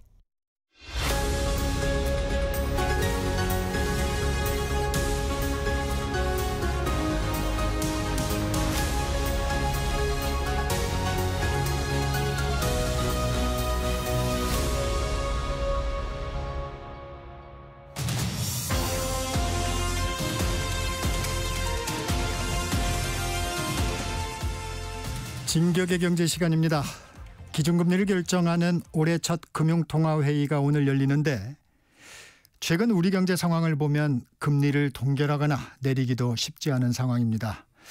어떻게 결정해야 하는지, 그리고 올해 금리를 비롯한 통화정책을 어떻게 가져갈 것인가를 알아보는 시간 마련했습니다. 도움 말씀 위해서 한국경제신문사 한상춘 논설위원 모셨습니다. 위원님 안녕하세요. 네, 안녕하십니까. 금리 얘기해야 될 텐데 먼저 어제 헌정사상 처음으로 현직 대통령이 체포가 됐습니다. 금융시장 불안은 좀 없었나요? 어떻게 어제 하루 금융시장 좀 평가해 주시면. 네, 사실 그 어제의 그 증시에서는 다양한 변수가 영향을 이렇게 미칠 걸로 됐고, 그 최대 변수가 어제 밤에 미국의 작년 12월 소비자 물가 상승률이 발표될 거로 이렇게 예정돼 있었거든요. 네. 근데 그 이전에 그 미국의 고용 지표가 워낙 좋게 나왔습니다. 네. 고용 지표가 좋게 나왔다는 것은 미국의 다 금리 인하를 첫 회의에서 기대하는데 금리가 동결될 것이다. 이런 그 예상들이 나온 상태에서 만약에 그 작년 12월 미국의 그 소비자 물가 상승률마저도 높게 나오면 금리 인하 기대가 굉장히 이게 줄어들지 않습니까? 증시에 굉장히 부담이 되지 않습니까? 네. 그런 측면에서 사실 어제는 과거의 이렇게 계엄 때와 그 다음에 윤 대통령의 이렇게 어제 그런 사건과 연관시키는 것보다는 미국의 그 CPI의 모습에 의해서 증시 모습이 서로 그때와는 다르게 됐다. 다행히도 어제 발표했던 미국의 그 CPI가 근원 CPI라고 있습니다. 네. 이건 이제 변동성이 강한 음식료 이런 가격들이 좀 제외한 상태에서 나왔던 것이 근원 CPI인데요.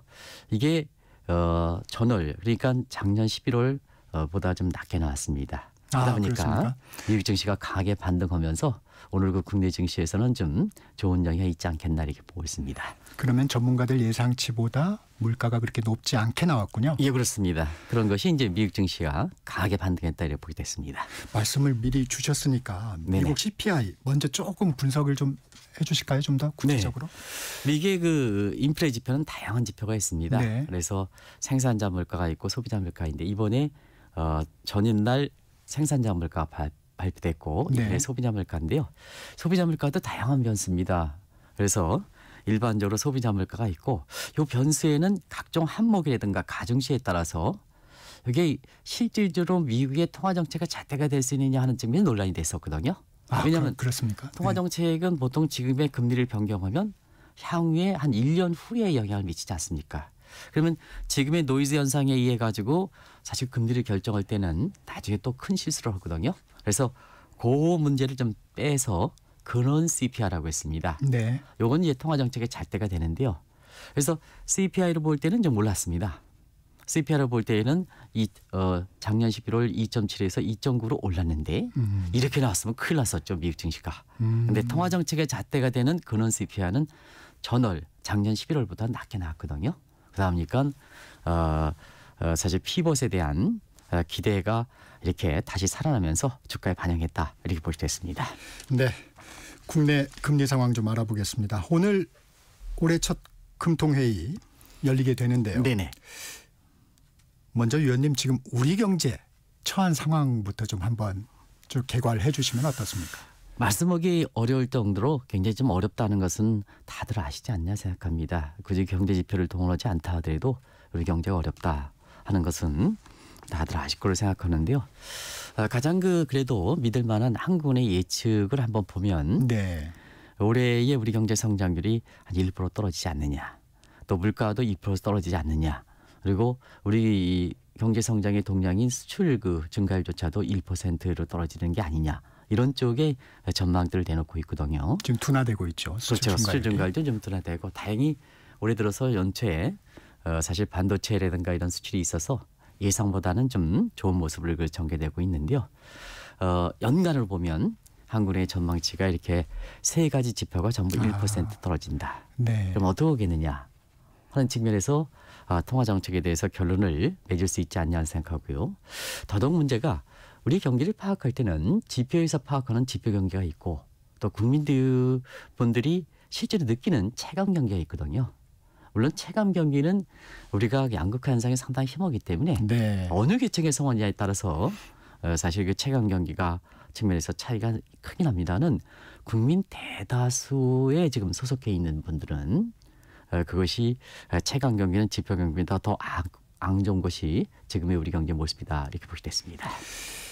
이 얼어붙고 있는 지금 내수 심리, 이 암울한 성장 전망 말씀해 주셨는데 발빠른 금리 인하가 이루어져야 한다는 전망도 있던데 어떻게 예상하십니까? 네. 앞서 말씀드린 같이 통화정책은 선제적으로 운영하는 거거든요. 그래서 이후의 사항을 미리 대응하는 이 측면인데요. 그런 측면에서 이렇게 우리 경기 상황을 보면 분명히 금리는 내려야 됩니다. 그런데 여기에 따라서 이 금리 인하에 대해서 여러 가지 시각이 있는 것은 우리 경제 상황이 그만큼 복잡하기 때문에 그렇다. 아, 네. 그래서 다른 측면에서 반작용 측면에서 부작용도 많이 나올 수가 있기 때문에 일방적으로 금리 인하를 이렇게 한쪽으로 이렇게 전적으로 의견이 통일되는 것이 아니지 않냐 하는 생각이 듭니다. 그래서 개인적으로 보면 금리는 내려야 된다.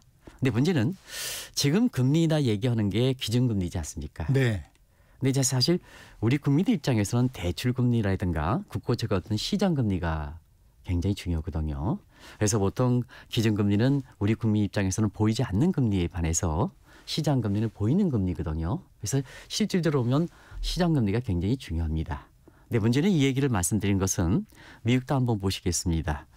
미국도 정책금리가 내렸는데 작년 9월 이후부터 정책금리 1%포인트로 내렸는데요. 그러면 다들 경기가 부양되고 이렇게 되지 않느냐 하는데 오히려 국채금리는 100bp 이상으로 올랐단 말이에요. 1%포인트 올렸단 말이에요. 그게 이제 미국 증시라든가 미국 경제 부담이 되는 상황 아니겠습니까? 그런 관점에서 보면 이번에 그 기준금리를 내리더라도 국민 입장에서는 굉장히 체감적으로 와닿는 민감하게 하는 시장금리가 떨어질 수도 이 노력도 같이 해야 된다. 덜컥 금리만 내리고 이렇게 세 번 쳐서는 안 된다. 국민들이 체감할 수 있게끔 금리를 체감할 수 있게끔 그런 노력도 따라줘야 된다는 것도 말씀드리겠습니다. 기준금리가 내리더라도 실질적으로 시장금리가 내려와서 네네. 우리 국민들이 금리가 내려오는 걸 느낄 수 있어야 된다. 네, 그런 그렇습니다. 말씀이군요. 아까 잠시 언급을 해주셨는데 금리 인하를 계속 해야 되지만 예를 들면 부작용도 좀 지금 말씀을 조금 언급해 주신 것 같아요. 어떻습니까? 네. 우리 경제가 지금 굉장히 복잡하기 때문에 네네. 어느 한 방으로 가져갈 수 있는 이런 입장이 아니기 때문에 그렇습니다. 그래서 지금 그 금리를 내릴 경우에는 자 그러면 한국의 입장에서는 그동안은 그 물가를 잡는데 노력해 왔는데 어느 정도 이제 지금 물가 목표선이 2%인데 우리가 물가가 그 미치거든요. 네. 잡았는데 자 금리를 내리면 물가가 다시 재발되는 게 아니냐 하는 측면에서 일방적으로 금리를 내릴 수만 없지 않느냐. 첫 번째 이 부작용이 우려되는 거고요. 두 번째는 최근에 보면 원달러 환율이 많이 올라갔지 않습니까? 아, 네네. 원달러 환율이 올라간 상태에서 지금이 그동안 1차 방어선인 1,400원도 뚫리고 2차 방어선인 1,450원도 뚫리고 지금 1,500원대 이게 목전에 되고 있는데요. 만약에 금리를 이렇게 내릴 때는 미국과 금리 차가 확대돼서 자 외국 자본이 이탈되고 원달러 환율이 더 올라가서 외환위기를 겪은 우리 입장에서는 제2의 외환위기 이런 얘기가 나올 수가 있군요. 네. 그런 측면을 감안해서 금리를 일방적으로 내릴 수는 없다 하는 측면에서 이번 회의에 금리 동결도 만만치 않은 시각으로 제시된다 이렇게 보시됐습니다. 결과를 봐야 되겠군요. 네 그렇습니다. 예단하기는 좀 어려운 상황으로 우리 위원님은 보통 그렇게 전망을 하지는 않으셨던 것 같은데 이번에는 네네. 좀 저는 뭐 개인적으로 보면 우린 통화정책 저도 뭐 첫째장이 한국은행 출신입니다는 네. 자 복잡할 때는 한 수단 가지고 정책 목표를 달성하면 안 된다 하는 입장입니다. 그래서 지금은 금리 인하도 어렵고 금리 동결도 만만치 않은 시각일 때는 자 통화정책은 두 가지 축이 있거든요.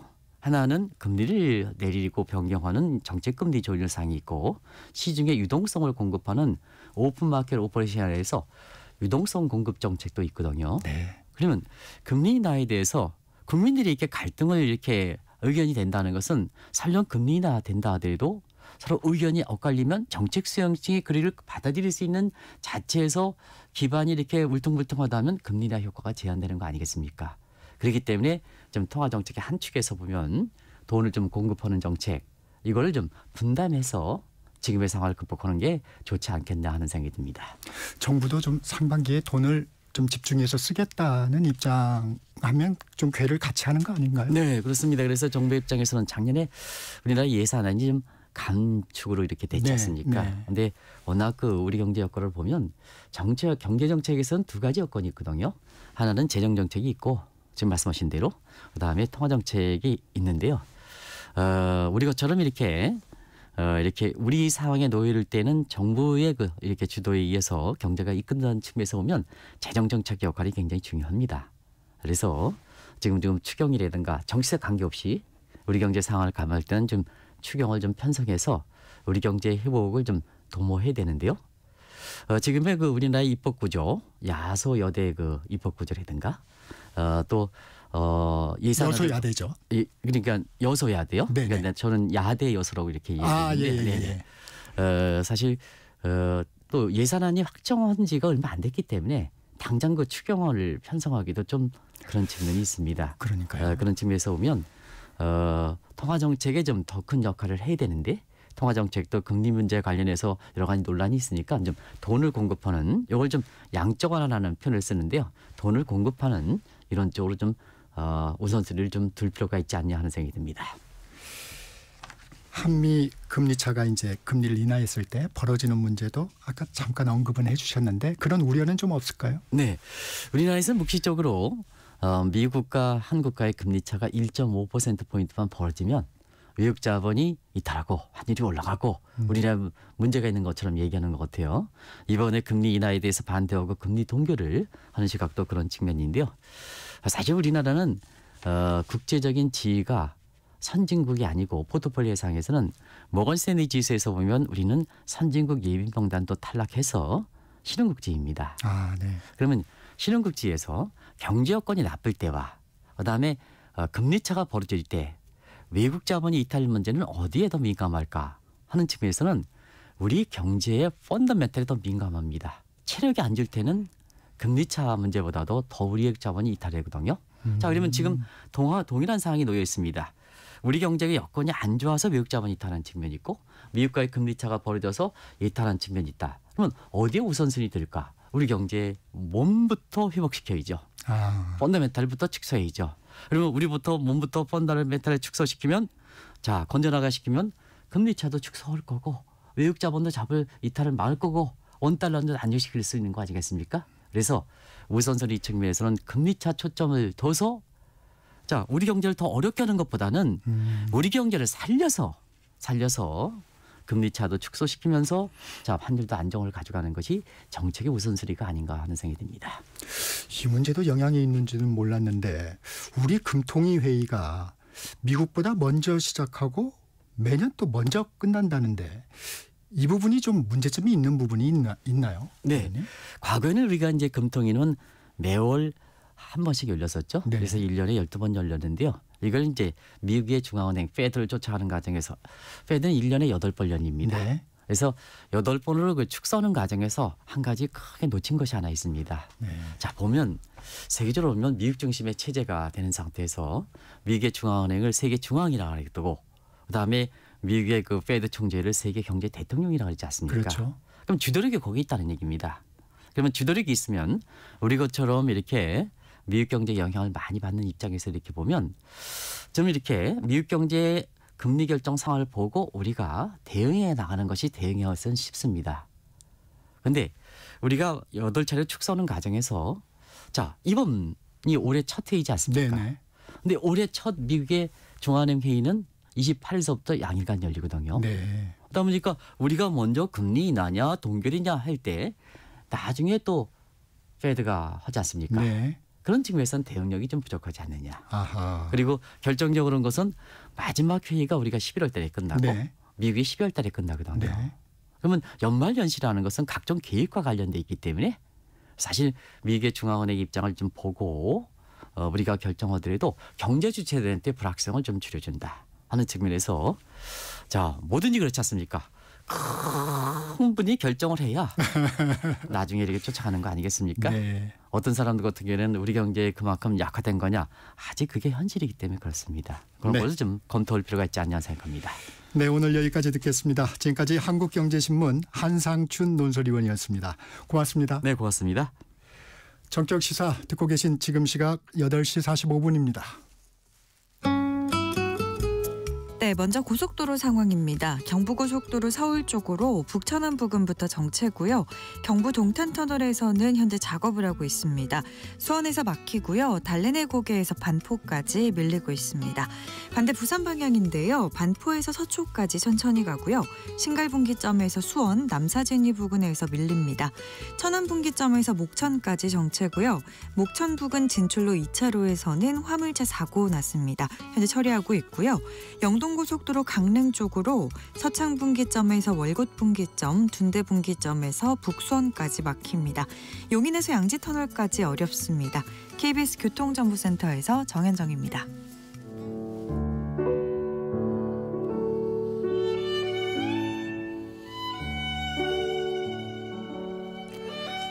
매주 목요일 문화 이슈를 다루는 문화 이슈, 김원식 문화평론가 나와 계십니다. 안녕하세요. 네, 안녕하세요. 매년 새해가 밝으면은 많은 사람들이 독서를 결심합니다. 네. 새해 첫날에는 가장 읽고 싶은 책을 고르는데 올해 독자들의 선택 예년과 좀 다르다고요? 그렇습니다. 예년과 달리 문학도서가 상위권을 차지했고요. 일단 네. 한강 작가의 작품이 전체 서점의 1, 3위를 차지했고 10위권 안에 시집도 이렇게 랭크가 되어 있습니다. 네. 사실 지난해 10월 노벨문학수상 수상 이후에 소설 한 200만 부 가까이 한강 작가의 작품이 판매가 됐거든요. 아하. 뿐만 아니고 다른 작가들의 작품도 상위권에 이제 위치하고 있습니다. 그래서 에세이 어른의 행복은 조용하다, 그리고 양규자의 소설 모순이 90년대 작품임에도 불구하고 역주행을 했고요. 네. 또 클레어 키건의 소설 이처럼 사소한 것들도 지금 상위권에 있습니다. 지난해 1월 1일 베스트셀러와 대조적인 풍경이 좀 있다고 하는데 네. 작년에는 어땠나요? 이제 1년 전에는 대개 이제 자기개발, 입문서, 네. 경제서들이 이제 상위권에 있었죠. 그래서 입문도서인 마흔에 읽는 쇼펜하우어가 가장 많이 작년에는 팔렸었고요. 그리고 이처럼 사소한 것들도 상위권에 있었는데 딱 상위권에 이 소설 한 권만 있었습니다. 그 외에는 자기개발서들이 이제 랭크돼 있어서 세이노의 가르침이라든지 트렌드 서적들이 상위권에 있었고 또 경제 서적도 있었습니다. 그리고 아무래도 이제 수험생들이 이제 영어 시험도 봐야 되니까 토익 관련 책도 상위권에 이렇게 올라 있었는데요. 어쨌든 올해는 문학 작품, 특히 소설을 많이 선택을 하고 있는데 네.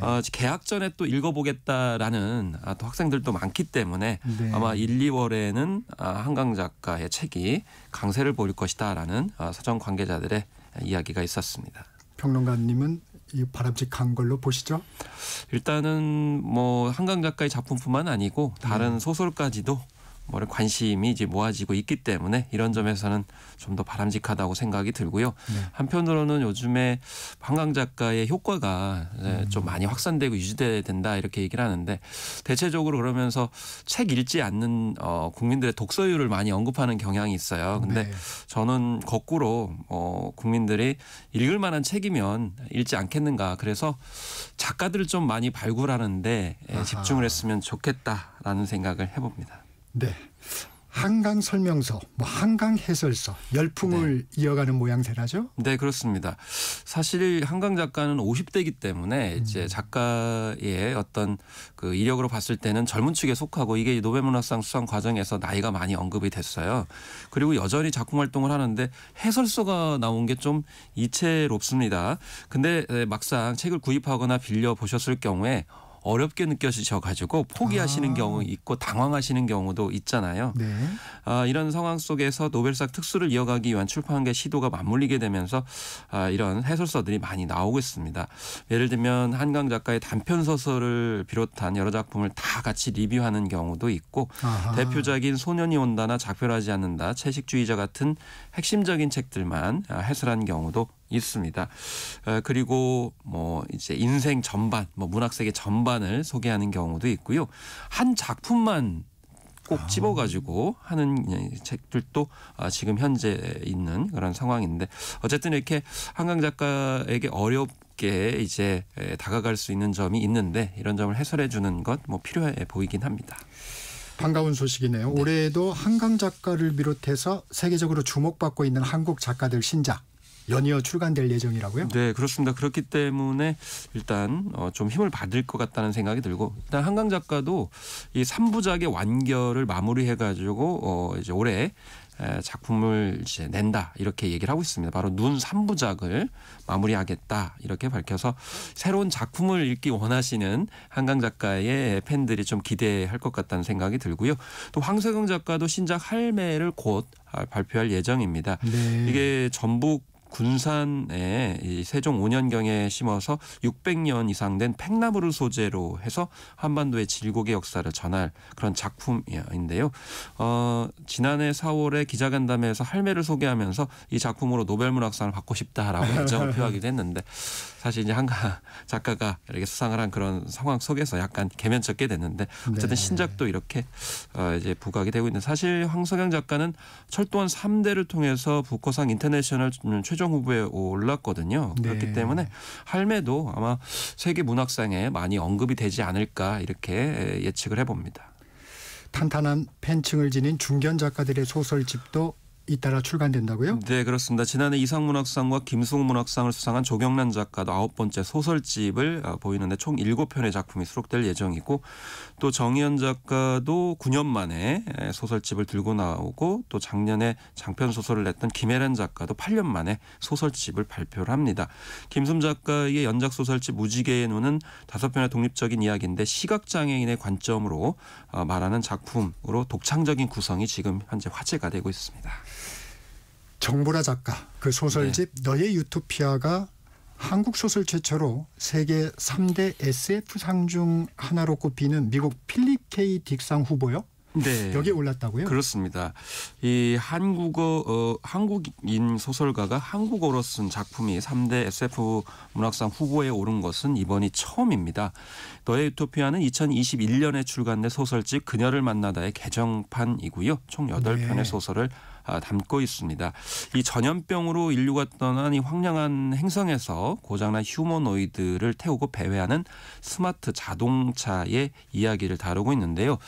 참고로 정보라 작가는 저주토끼로 2022년 부커상 인터내셔널 부분 또 2023년 전미 도서상 번역 부분 최종 후보에 올랐고 독일 라이프치 도서전에서 상을 받기도 했거든요. 그래서 앞으로 기대가 되는 촉망받는 그리고 2025년에 좀 수상을 할 가능성이 높은 그런 작가 중에 한 명인데 이번에 SF상 후보에도 올랐습니다.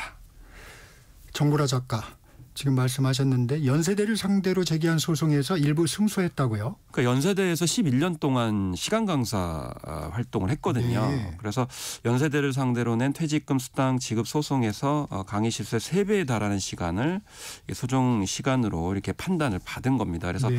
3,450여만 원의 이런 지급을 받았는데 사실 이 굉장히 인정을 받고 있는 작가임에도 불구하고 불안정한 상황 속에서 이렇게 작품 활동을 하는 거고 사실 시간 강사를 하게 되면은 굉장히 업무가 과중되거든요. 그러니까 네. 흔히 강사하면은 그 강의하는 것만 생각하지만 네. 강의 준비하는 시간도 있고 네. 채점도 해야 되고 행정 처리가 굉장히 복잡하거든요. 네. 그런 부분에 있어서 종합적으로 이제 이야기를 하는 건데 어쨌든 주 15시간 미만이라는 근로자는 초단시간 노동자로 분류로 되면서 현행법상 사용자는 초단시간 노동자에게 퇴직금과 수당을 지급할 의무가 없어서 이 정보라 작가는 왜 퇴직금과 이제 수당을 지급하지 않는 거냐 그 외에 그 이제 일하는 시간이 사실 더 많은 것으로 그러니까 예를 들면 주 40시간으로 이제 일하는 거로 이건 산정을 해야 된다라는 이제 측면에서 소송을 낸 건데 이것이 좀 일부 받아들여졌다라고 볼 수가 있겠습니다. 그 그림책 소식도 좀 볼게요. 네. 백희나 작가의 그림책 원작 애니메이션 알사탕 이 알사탕이 제97회 아카데미 시상식 단편 애니메이션 부문 예비 후보 15편에 선정이 됐다는데 그렇습니다. 어떤 작품인가요? 일단 예비 후보에 이제 선정이 된 다음에 최종 영화 관계자들의 투표를 해서 1월 17일 날 발표가 되거든요. 네. 그런데 백희나 작가는 구름빵으로 유명하죠. 네. 해외에서도 굉장히 인정을 받고 있는데 알사탕과 나는 게다를 원작으로 일본 최대 애니메이션 제작사가 제작을 한 작품입니다. 알사탕 그 이름대로 사용을 하고 있고 21분짜리 3D 단편 애니메이션이에요. 이 소통에 서툰 아이 동동이가 신비한 알사탕을 먹고서 돌아가신 외할머니라든지 반려견, 소파 등의 목소리를 듣게 되면서 진심을 소통하게 되는 내용을 담고 있는데 애니메이션 드래곤볼과 김전일 시리즈에 참여한 일본의 감독 그리고 슬램덩크 제작진들이 참여를 했는데 무엇보다도 원작에서 백 작가가 직접 작업했던 점토 인형 질감이라든지 한국적 정서를 고스란히 살려가지고 일본 제작진이 참여했는데 일본 애니메이션 같지 않은 느낌을 줬기 때문에 지금 눈길을 끌고 있다 이렇게 볼 수가 있겠습니다. 이 정책 부분도 한번 짚어보겠습니다. 2025년 정부의 출판 예산 수치적으로나 정책 내용 면에서 아쉽다는 평가가 좀 나오고 있다고요? 그렇습니다. 사실 한강 작가가 노벨 문학상을 받으면서 출판 예산이 많이 돼야 된다 이런 목소리가 많이 있었습니다. 물론 2024년보다는 조금 늘었지만은 2023년 예산 473억 원보다는 좀 못 미치는 460억 원밖에 안 돼서 좀 아쉬움이 있다는 것이고요. 네. 특히 출판사와 이제 창작자한테 중요한 도서보급 나눈 사업 같은 경우는 131억 원을 늘렸지만은 2023 예산 140억 원보다는 좀 못 미치거든요. 그래서 좀 더 많이 앞으로 늘려주었으면 좋겠습니다. 네, 지금까지 김원식 문화평론가였습니다. 고맙습니다. 예, 감사합니다. 1월 16일 목요일 정격시사 오늘은 여기까지입니다. 지금까지 정창준이었고요. 내일 아침 7시 20분에 다시 돌아오겠습니다. 여러분 감사합니다.